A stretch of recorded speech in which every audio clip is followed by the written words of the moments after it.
चलिए सेट को पूरा लगाइए और अगर चैनल पर नए हैं तो चैनल को सब्सक्राइब करके बेल आइकन को प्रेस करके दोस्तों के भी शेयर कर दीजिए। ठीक है, देखिए आज का जो पहला क्वेश्चन है, आज का पहला क्वेश्चन है गुप्त काल के प्रथम मुलिक क्या है? गुप्त काल के प्रथम कुलिक शब्द का अर्थ है। गुप्त काल में प्रथम कुलिक शब्द का अर्थ पूछा गया। मुख्य न्यायिक अधिकारी, मुख्य बैंकर, मुख्य व्यापारी, मुख्य शिल्पकार। क्या होगा राइट आंसर? गुप्त काल के प्रथम कुलिक शब्द का अर्थ क्या हो जाएगा? मुख्य शिल्पकार। राइट आंसर डी हो जाएगा। क्वेश्चन नंबर 2 है वो भुज बर्ज छाल कहाँ पाई गई जिस पर ऋग्वेद की वैदिक प्रार्थनाएं सूक्त लिखी गई? कहा गया है कि वो भुज बर्ज छाल कहाँ पाई गई जिस पर ऋग्वेद की वैदिक प्रार्थनाएं सूक्त पाई गई? पहला है कश्मीर, दूसरा है महाराष्ट्र, तीसरा है बंगाल, चौथा है बिहार। क्या होगा राइट आंसर? लगभग 150 साल पहले कश्मीर में पाई गई। राइट आंसर ए हो जाएगा आपका। चलिए नेक्स्ट क्वेश्चन की ओर बढ़ते हैं। क्वेश्चन नंबर 3 है निम्नलिखित में कौन सी तमिल कीर्ति हमें आम पुरुषों और महिलाओं के जीवन के बारे में सूचित करती है? निम्नलिखित में कौन सी तमिल कीर्ति है हमें आम पुरुषों और महिलाओं? पहला है शिलापतिकिरन, दूसरा है वलैतिये और तीसरा है मणिकेलिय और चौथा है पेरियू पूर्णम। क्या होगा राइट आंसर? सी का क्या होगा राइट आंसर आपका?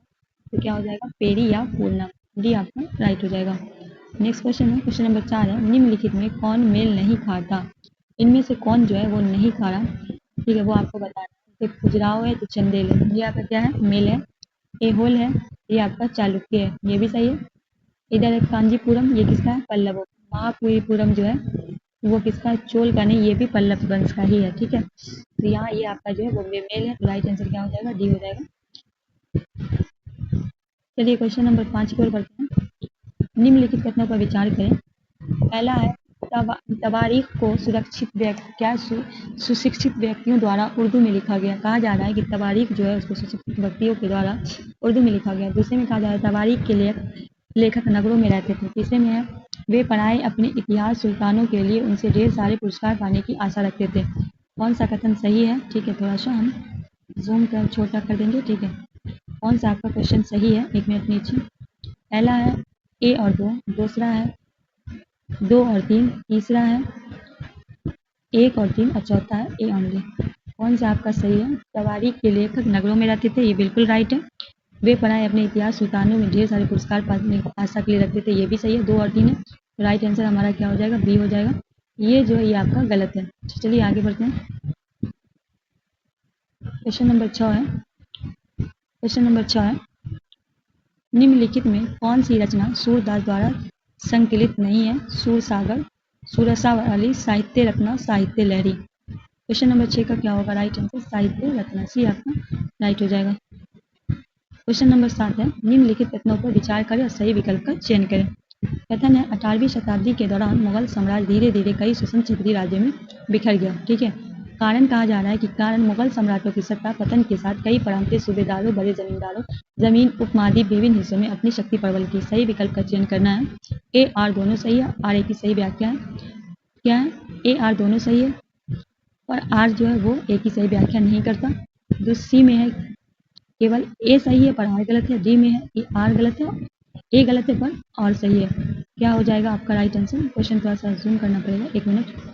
क्वेश्चन को थोड़ा सा तो कहा गया पहले में कि 18वीं शताब्दी के दौरान मुगल साम्राज्य धीरे धीरे स्वतंत्र राज्यों में बिखर गया।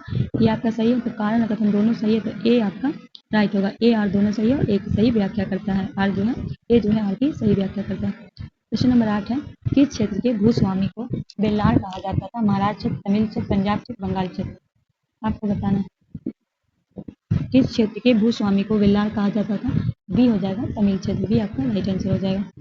क्वेश्चन नंबर 9 है ए और बी को पढ़े उत्तर का चयन करें। पहला है राजा राममोहन राय जैसे लोग को सुधारक इसलिए कहा जाता क्योंकि वे मानते थे कि समाज में परिवर्तन लाना अन्याय को तय तरीके द्वारा छुटकारा पाना है। और दूसरे में है सुधारकों का विचार था इस तरह की परिवर्तन लाने के लिए लोग को इस बात के लिए प्रेरित किया जाना चाहिए कि वे पुराने व्यापार को छोड़कर जीवन के नए ढंग अपनाने के तैयार हों। ए सही है, बी गलत है। ए गलत है परंतु बी सही है। ए बी दोनों सही है या फिर दोनों गलत है? क्या होगा राइट आंसर?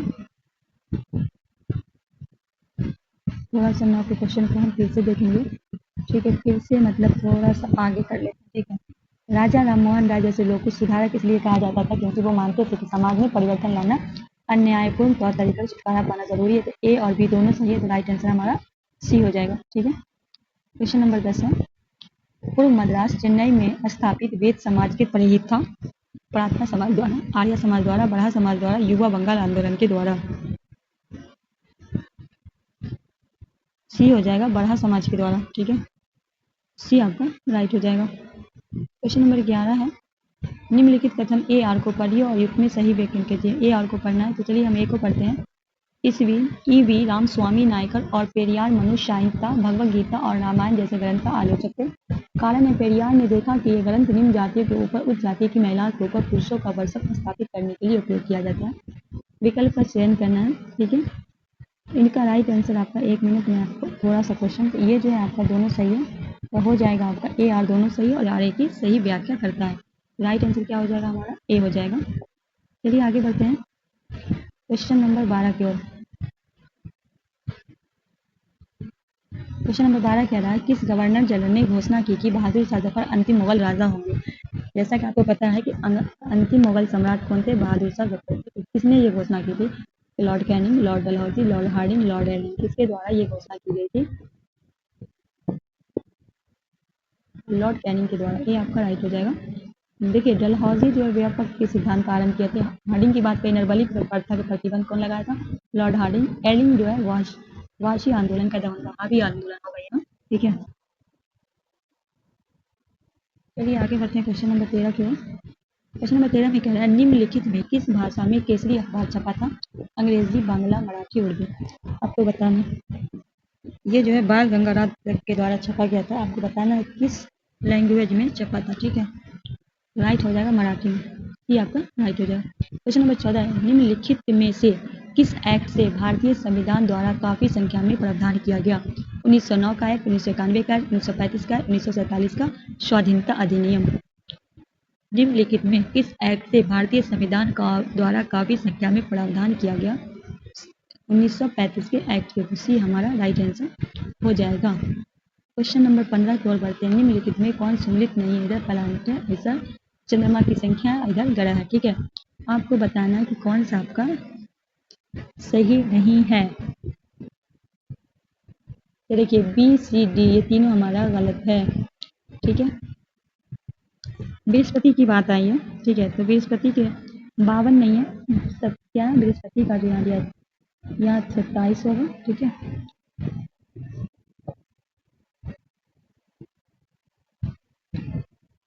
नेपच्यून का जो है आपका 13 ना होगा, कितना होगा, 14 होगा।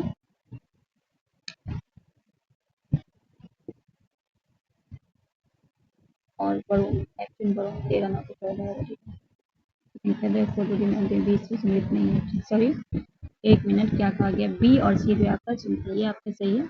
बी और सी जो है वो आपका सम्मिलित नहीं है। ठीक है, बी सी और डी तीनों आपका सम्मिलित नहीं है। ठीक है, ई ऑप्शन यहाँ से ले लीजिएगा अगर ई ऑप्शन में आए। क्वेश्चन नंबर 16 है, निम्नलिखित कथनों में ए और को पढ़िए और सही विकल्प का चयन कीजिए। तो कथन है, उत्तरी ध्रुववृत्त और उत्तरी ध्रुव के बीच क्षेत्र में बहुत ठंडक होती है। कारण है, सूर्य की किरणें हमेशा तिरछी होती है और कम उष्मा देती है। सही विकल्प का चयन करना है। ए आर दोनों सही है, आर ए की सही व्याख्या है, और ए और दोनों सही है लेकिन आर ए की सही व्याख्या नहीं है।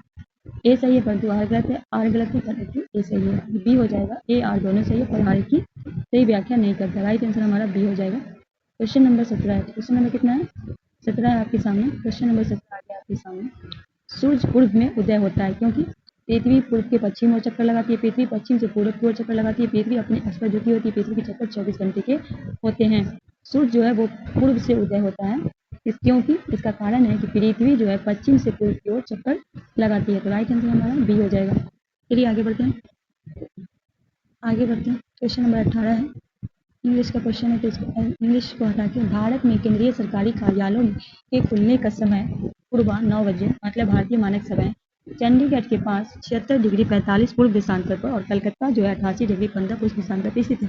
केंद्र सरकार के कार्यालय खुलने के स्थानीय समय क्या होगा। ठीक है, 8:37 पूर्वांह से 9:37 पूर्वांह क्रमश, 9:37 से 8:37 क्रमश, और 9:23 पूर्वांह से 8:37 क्रमश, या 8:37 से क्या होगा राइट आंसर, 8:37 से मतलब 8:37 AM से 9:23 AM पूर्वाहन, ठीक है, पूर्वा, ठीक है, राइट आंसर हमारा डी हो जाएगा।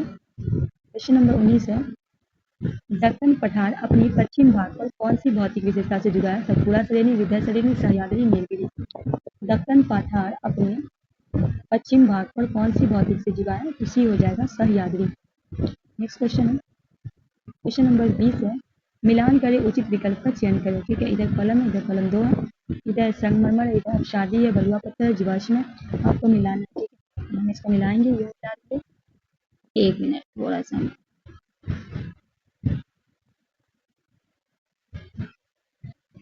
मार्बल क्या है? अपसादी शैल है। मार्बल क्या है? अपसादी शैल है। बलुआ पत्थर की बात करें तो वो कांकृत शैल है, ठीक है। कोयला की बात करें, कोयला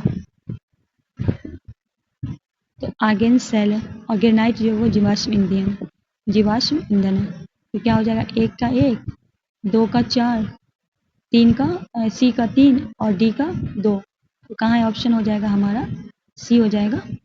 यहाँ देखिए मिला देख लीजिए, संगमरमर, कैथी, बलुआ पत्थर, अपसादी, कोयला, जीवाश्म ईंधन, ग्रेनाइट, आर्गेनेट शैल है। क्वेश्चन नंबर 21 है, निम्नलिखित युग्मों पर विचार करें। स्थल रूप है और घटक है, ठीक है, आपको मिलाना है, इसको भी मिला के हम आपको बताएंगे कौन सा आपका होगा। तो बी और डी, स्टैक होगा समुद्री तरंग और हिमैंड होगा हिमंदन। बी और डी कहाँ है ऑप्शन में? तो सी हमारा राइट आंसर हो जाएगा। देखिए, स्थल तटबंध समुद्री तरंग है, स्टैक जो है समुद्री तरंग है, क्षारक सेल पवन है, हिमौड क्या है? हिमंद है। क्वेश्चन नंबर 22 है, लद्दाख की जलवायु अत्यधिक शीतल और शुष्क है, निम्नलिखित में कौन सा कारक इसके लिए उत्तरदायी है? पहला ऑप्शन है अक्षांश, दूसरा है ऊंचाई, तीसरा है वायु एवं पवन और चौथा है समुद्र से दूरी। लद्दाख की जो है, लद्दाख है, उस लद्दाख की जगह अत्यधिक शीतल और शुष्क है ऊंचाई के कारण, ये आपका राइट आंसर हो जाएगा। क्वेश्चन नंबर 23 है, निम्नलिखित कथनों ए और को पढ़ें और सही विकल्प करें। पहला है, कम तापमान वाले क्षेत्रों में वायु ठंडी होती है, कारण इस ठंडे वायु की भारी विकल्प कौन सा आपका सही है? ए आर दोनों सही है, आर ए की सही व्याख्या करता है, ए आर दोनों आर ए की सही व्याख्या नहीं करता, ए ट्रू है पर आर फॉल्स है। तो ये जो है ये आपका दोनों राइट है, दोनों राइट है, तो ए आर दोनों सही है, की सही व्याख्या करता है, तो राइट आंसर आपका ए हो जाएगा। क्वेश्चन नंबर 24 है, निम्नलिखित में कौन सा जन संपर्क माध्यम का उदाहरण नहीं है? समाचार पत्र, रेडियो, सेल्युलर फोन, टेलीविजन। कौन सा आपका नहीं है ये आपको बताना है। तो सेल्युलर फोन जो एक तारहीत जल संचारण उपकरण है, ये आपका नहीं है, तो राइट आंसर सी हो जाएगा। क्वेश्चन नंबर 25 है, भूमध्य सागरीय प्रकार की वनस्पति कहाँ पाई जाती है? यूरोप, अफ्रीका एवं एशिया के भूमध्य सागर के समीप, संयुक्त राज्य अमेरिका की कैलिफोर्निया में, पश्चिमी अफ्रीका में, दक्षिणी पूर्वी एशिया में। भूमध्य सागरीय प्रकार की वनस्पति कहाँ पाई जाती है? तो डी हो जाएगा दक्षिण पूर्व अफ्रीका में, डी आपका राइट आंसर हो जाएगा। क्वेश्चन नंबर 26 है, निम्न संसाधनों का विचार कीजिए। अभड़क, वन, प्राकृतिक गैस, मृदा, जल। उपयुक्त में कौन सा प्राकृतिक नवीकरण का उदाहरण नहीं है? तो क्या होगा हमारा? 1 मिनट, सी होगा केवल बी, डी और ई, ठीक है, बी, डी और ई।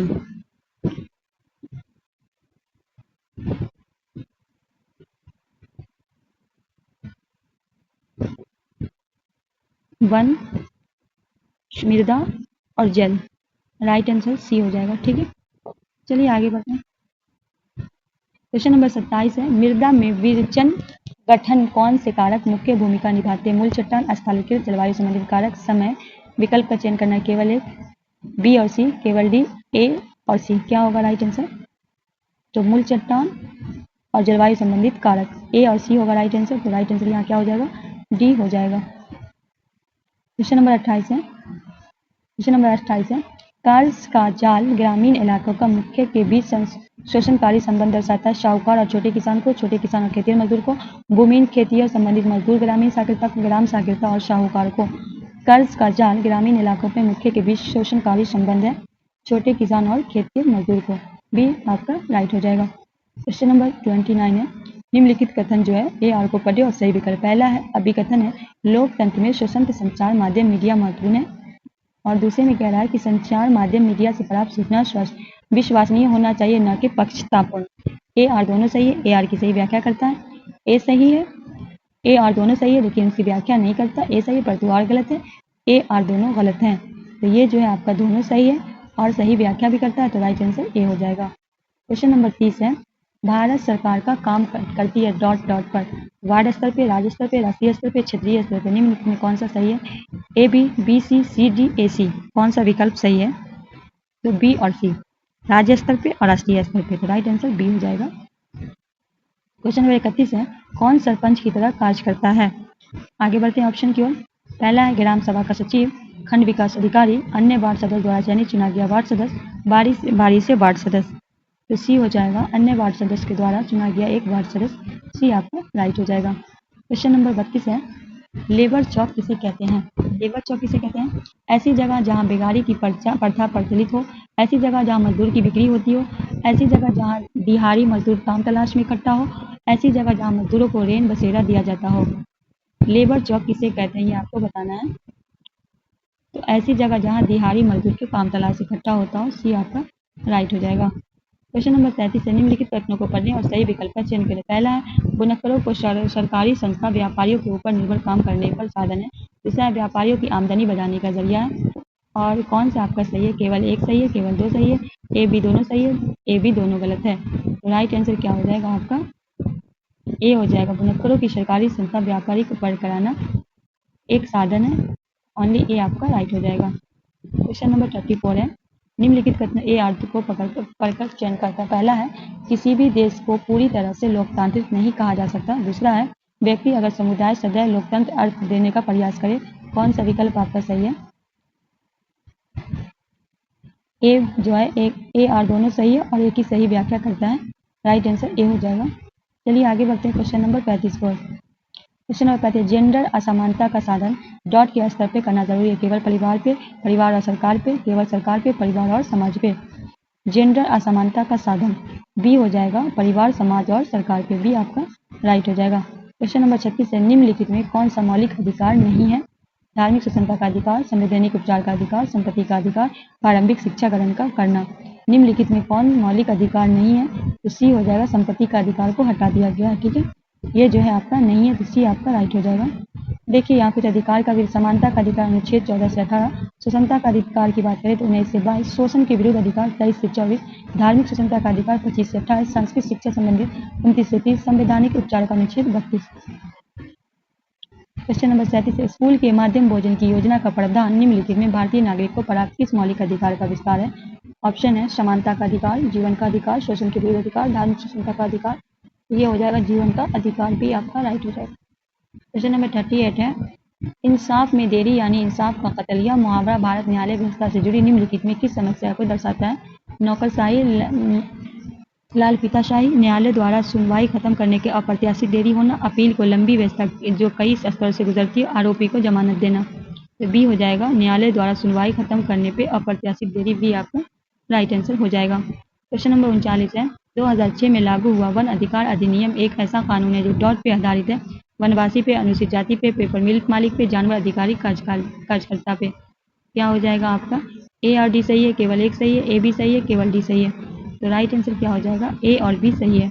ए और जो बी ऑप्शन है, वनवासी पे, अनुसूचित जनजाति पे। चलिए आगे बढ़ते हैं। तो राइट आंसर आपका क्या हो जाएगा? सी हो जाएगा। क्वेश्चन नंबर 40 है, निम्नलिखित पे किस स्थिति के अनुभव करने के साथ हारी शयान प्राय संबंधित होता है? अभाय वचन, भेदभाव, समानता, गर्व। आपको सही इसका आंसर बताना है, तो हो जाएगा अभाव वचन और भेदभाव, राइट आंसर ए हो जाएगा।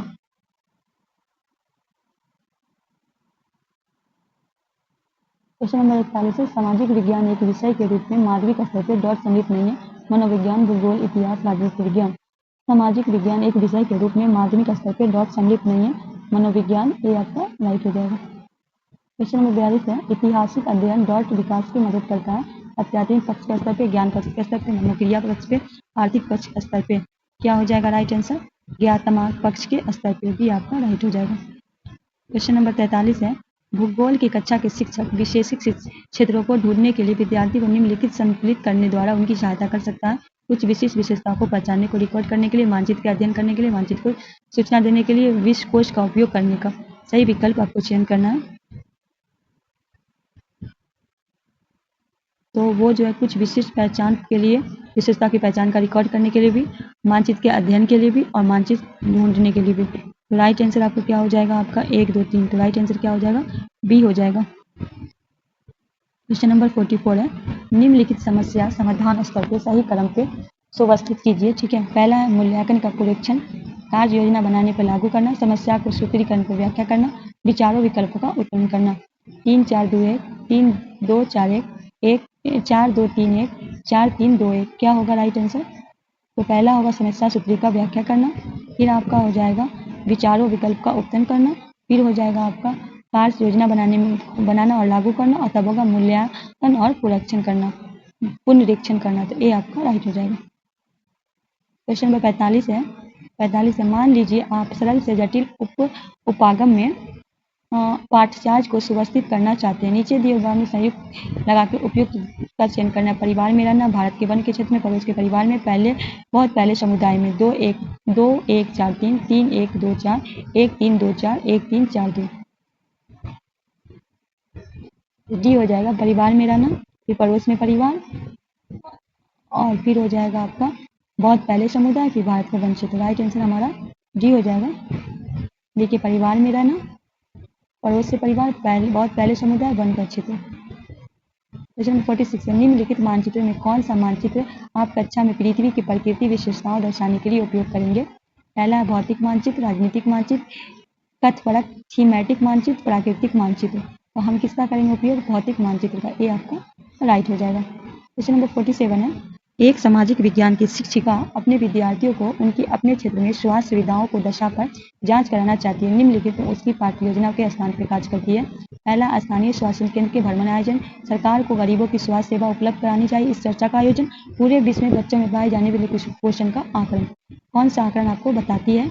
एक सामाजिक विज्ञान की शिक्षिका है, तो वो स्थानीय स्वास्थ्य केंद्र की भ्रमण का आयोजन बताएंगी, सरकार को गरीबों को स्वास्थ्य सेवा उपलब्ध कराने चाहिए, इस पर चर्चा का आयोजन। तो राइट आंसर हो जाएगा ए और बी। ये आपका राइट हो जाएगा। आगे है क्वेश्चन नंबर 48 है, सामाजिक विज्ञान एक शिक्षक सामाजिक न्यायालय और हाशियारन विषय पर चर्चा करने की योजना बना रहा है। निम्नलिखित में कौन सा सावर्धिक उपयोग विफल है? विद्यार्थी हाशियारन की अवधारणा को समझते हैं। दूसरा है, दैनिक जीवन में न्यायपालिका कार्य करती रहती है, विद्यार्थी यह समझते हैं। तीसरा, विद्यार्थी पहचानते हैं कि वास्तविक जीवन में हाशियाकरण कैसे होता है। चौथा है, विद्यार्थी जानते हैं कि किसी और कैसे समाज न्यायालय अस्वीकृत करना चाहिए।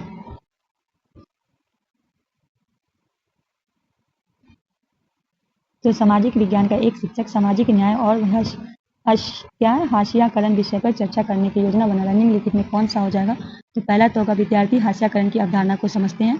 ठीक है, पहला क्या हो जाएगा कि वो इस बात को समझते हैं, और फिर जब समझ लेंगे तब आपका हो जाएगा कि विद्यार्थी पहचानते हैं कि वास्तविक जीवन में हाशियाकरण कैसा होता है।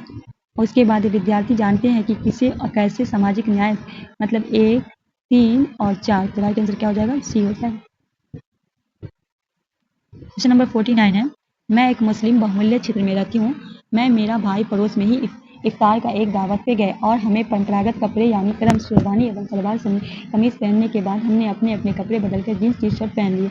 आप उस लड़की की विचारण को कैसे देखते हैं? तो पहला क्या है कि कपड़ों की पहचान से निशान के रूप में भी दिखा जा सकता है।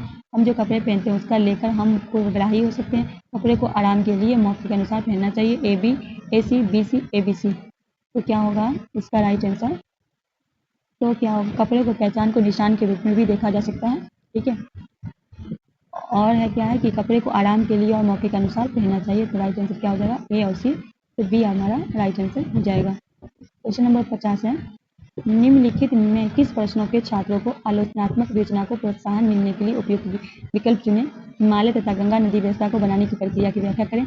बहुदलीय व्यवस्था को गुण और अवगुण क्या है? तीसरा, झारखंड में इस्पात और स्टील के उद्योग स्थापित करने उचित स्थलीय कौन सी है? और चौथा है, आज के गांव में महाजनपद के समय गांव की व्यवस्था 3 अंतरों को बताना है। तो हो जाएगा कि बहुदलीय व्यवस्था को गुण और अवगुण क्या क्या है?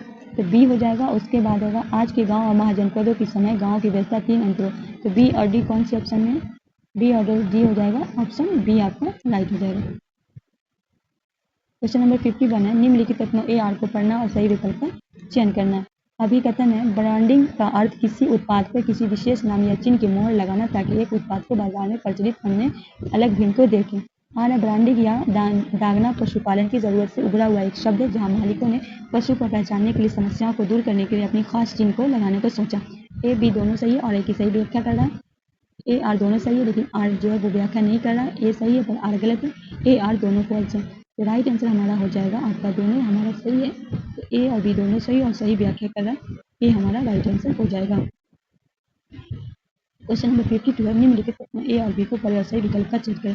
कथन है सामाजिक विज्ञान सामग्रियों विकास का केंद्रीयकरण करने की जरूरत है, जहाँ शिक्षक विद्यार्थी समुदाय और सदस्य अपनी वास्तविकता को परिचित करते हैं। क्या है कि सामाजिक विज्ञान सामग्रियों विकास केंद्रीयकरण करने की जरूरत है, जहाँ शिक्षक विद्यार्थी समुदाय और सदस्य वास्तविकता के रूप में करते हैं। दूसरे में कहा है कि केंद्रीकरण विभिन्न क्षेत्रों और समुदाय के आए विद्यार्थी जिन सामाजिक विज्ञान पाठाचार सामग्री के साथ वे काम करते हैं उन्हें साथ जोड़कर देखने में सबल बनाते हैं।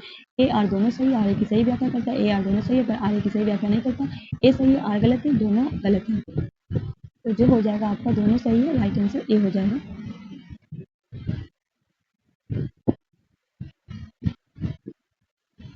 क्वेश्चन नंबर 53 है, ए और दोनों पर विचार करके सही विकल्प है। पहला है परंपरागत रूप से सामाजिक विज्ञान पाठाचार जेंडर संबंधित मुद्दे की संयोजन के स्त्री उदाहरण में शामिल होते हैं। आर में किसी भी ऐतिहासिक घटना और समकालीन मुद्दे पर चर्चा स्त्री परिचय के एकीकृत करने के लिए विकल्प कौन सा आपका सही है, ये आपको बताना है। तो क्या हो जाएगा आपका राइट आंसर, ये जो है ए और आर दोनों सही है, तो राइट आंसर हमारा ए हो जाएगा। क्वेश्चन नंबर 54 है, इनमें से कौन द्वितीयक क्षेत्र का उदाहरण है। विज्ञान और पत्रिकाएं, आत्मकथाएं, डायरी, तस्वीरें। विकल्प देना है केवल एक, A B B C B D. कौन सा आपका हो जाएगा, तो केवल एक, विज्ञान और पत्रिकाएं। ए आपका राइट हो जाएगा। क्वेश्चन नंबर 56 है, आरटीआई एक्ट 2009 के अनुसार निम्नलिखित में कौन सी संस्थाओं का मूल्यांकन प्रक्रमों विकसित करने का अपेक्षा है। केंद्र सरकार, राज्य सरकार, स्थानीय सरकार। ए बी दोनों, ए या बी, केवल ए, बी सी। ए और बी दोनों, राइट आंसर क्या हो जाएगा, ए हो जाएगा। 57 है, किसी कक्षा या विद्यालय का आंकलन चक्र डॉट के आरंभ होता है और डॉट पे समाप्त होता है। निरात्मक आकलन और योगात्मक आकलन, नियोजन आकलन और योगात्मक आकलन, नैतिक आकलन और निगात्मक आंदोलन, निर्यातक आकलन और नियोजन आकलन। क्या हो जाएगा आपका, क्या हो जाएगा, नियोजन आकलन और योगात्मक आकलन, ये आपका राइट। नंबर 58 है, विद्यालयों में कार्य के स्वदेश संग्रह को माना जाता है। रिपोर्ट कार्ड, पोर्टफोलियो, नियत कार्ड, रूब्रिक। विद्यालय के कार्य के संदेश संग्रह को कहा जाता है पोर्टफोलियो, भी आपका राइट हो जाएगा। क्वेश्चन नंबर 59 है, सामाजिक विज्ञान की एक शिक्षिका है, यह मूल्यांकन करना चाहती है क्या विद्यार्थी ने जनसंख्या पिरामिड में संप्रदाय को समझ लिया है या नहीं। इस पर क्या सही सहायक हो सकता है, वे जनसंख्या पिरामिड को पढ़ सके और उसकी सही व्याख्या कर सके। दूसरे में दिए गए आंकड़ों के आधार पर जनसंख्या पिरामिड बना सकते हैं। तीसरे में जनसंख्या पिरामिड की सहायता से बेरोजगार के लगे लोगों के बारे में अनुमान लगा सकते हैं। और चौथे में है, चौथा ऑप्शन फिर है केवल ए बी, केवल बी सी, केवल ए सी, ए बी सी। तो क्या हो जाएगा आपका राइट आंसर, राइट आंसर हो जाएगा वे जनसंख्या पिरामिड को पढ़ सके और उसकी व्याख्या कर सके और दिए गए आंकड़ों पर वो जनसंख्या को पिरामिड बना सके। ए भी कहाँ है ऑप्शन में, ए भी हो जाएगा आपका, ए आपका राइट आंसर हो जाएगा। क्वेश्चन नंबर 60 है, निम्नलिखित में कौन से प्रश्न अधिकरणताओं विश्लेषण के लिए शैल आंकड़े में है। पहला, अगर हिमालय में सभी हिमालय पिघल जाएं, भारत में मानव जीवन पर इससे क्या प्रभाव होगा। दूसरा, हमें उपभोक्ता न्यायालय कैसे केस दाखिल करेंगे। तीसरा, वित्त आयोग क्या है, राज्य आयोग के मुख्य कार्य का वर्णन कीजिए। चौथा, भारतीय राष्ट्रीयकरण क्यों आवश्यक है। तो पहला है, अगर हिमालय सभी हिमालय पिघल जाए तो भारत और जीवन पर क्या प्रभाव पड़ेगा, ये आपका सही है। ठीक है, ये आपका सही है, ए आपका सही है और डी आपका भारतीय राष्ट्रीय एकीकरण क्यों आवश्यक है। ए और डी ऑप्शन में कहाँ है, ए और डी क्या हो जाएगा आपका, डी आपका सही हो जाएगा। तो हो गया ये आपका, यहाँ से आपका हिंदी का चल रहा है, ये आपका रहा टोटल सामाजिक का जो विज्ञान का जो प्रश्न बना हमने आपके सामने लेकर। मिलते हैं इसी तरह के साथ, तब तक के लिए हमें दीजिए इजाज़त। अल्लाह हाफ़िज़।